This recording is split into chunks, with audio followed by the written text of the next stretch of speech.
Talandila mpunga from India. Talandila mpunga from India. 38 containers ya mpunga. 1,150 metric tons of rice all the way from India to Malawi. Ngati kuti chithandizo chabe chithandizo ngakhale kuti ipo lemba sometimes tikumaona ena kumango lemba ngati kuti mina ake zinthuzo mmadziwa kale yaweja ayi chithandizo from India to Malawi. Hey, thank you India. TV going.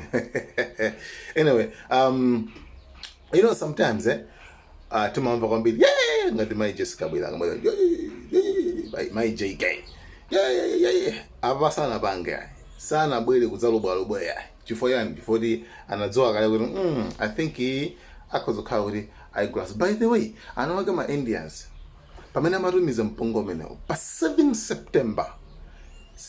September mwezi wata anapanga post. Yes, anapanga post ndeza amadziwa kuti abamu kapando panga post kuti nchithandizo uina thakika pondale ndiri kuna meeting erumeneko. What can we do? Please post on Facebook. Put Facebook, please. Put. There is a lady there. Her name is Jessica Bwila.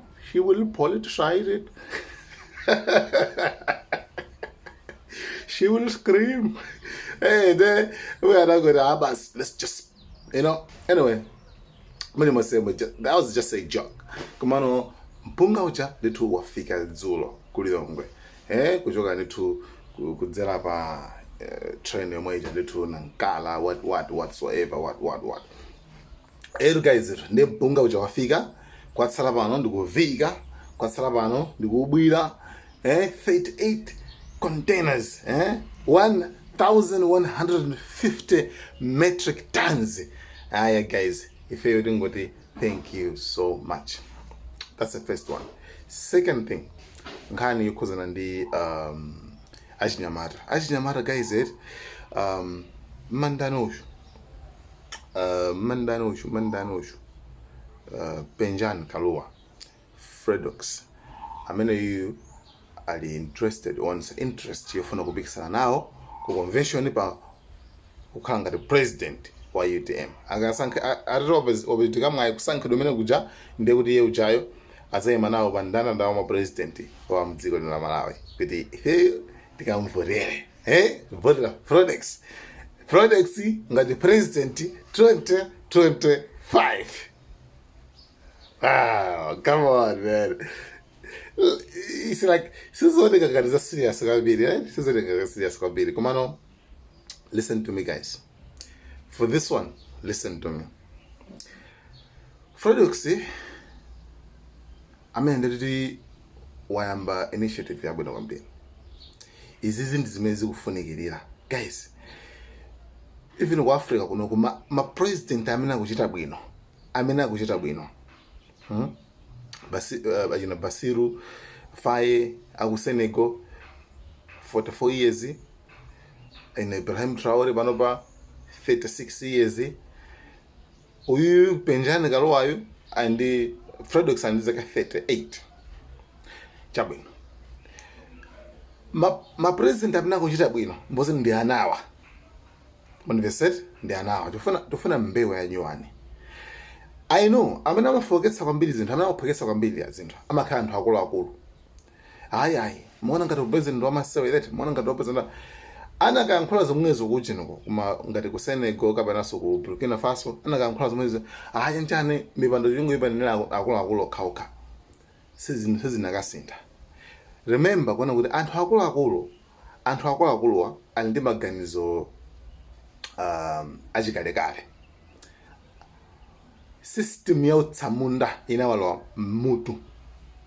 Manifesese abandi dinvestana bwino. System ya utsamunda inawalowa mutu.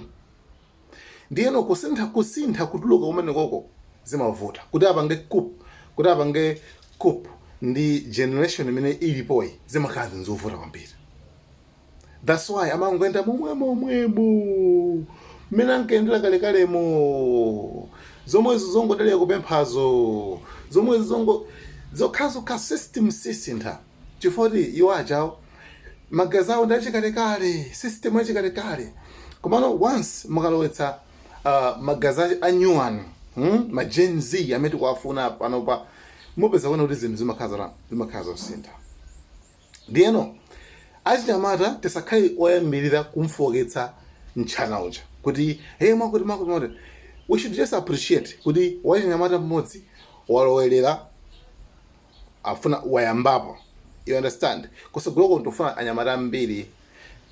For example nyamata Alexis Kamangira lawyer woguluja amene ujaso nyamata mukuona magazi anyuane magazi achinyamata mukuona zimene akupanga kupanga expose judiciary kuti guys pali chinyengo pa chenjerana amene ajawo zimene munthu wa generation yakale sangapanga zimene zicha wa generation yakale zimene sangapanga generation ya nyuani ndi imene kupanga ingapange zimene zonse.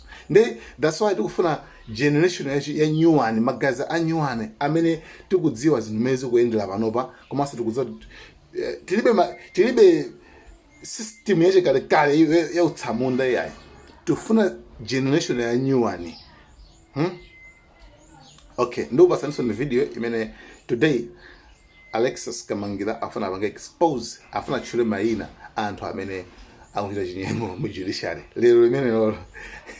Anyway guys, komabe ndifuna video isatalike ndikupasaniso ni video ina imene iyeyo akulongosola kuti apanga expose bwanji munu wakeyo walongosola nyoncho. The guys, thank you so much. Malawian cameras, don't forget to subscribe, like, share and comment in the comment section. Guys, always proud of you.